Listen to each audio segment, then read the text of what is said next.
大家好，我係聖愛瑟英文小學吳一信。我係吳子維。我係林軒俊。仲有今日嘅主角朱古力。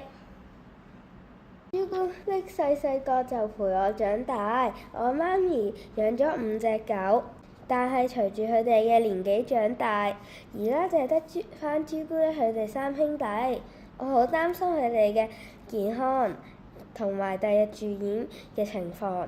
我都明白啊，因為我都有養狗仔，我個狗仔卡比都有試過食錯嘢，入咗醫院好幾日，出返嚟嘅時候就好瘦，一定就好掛住我。於是我就諗到，不如設計一個裝置，接駁住氧氣機，等喺醫院留院嘅小動物都感到主人陪住佢哋，唔會覺得悶，達到心靈治療嘅效果。所以我就決定整一個 micro:bit 同埋 motion sensor 做嘅發聲裝置。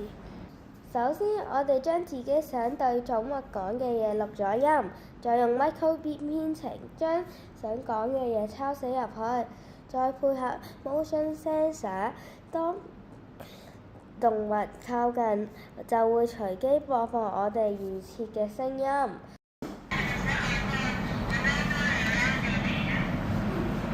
我哋仲特登設定咗 sensor， 過咗一段時間先會再發聲。我哋整咗一個編程裝置，一撳掣啲嘢食就會跌落嚟。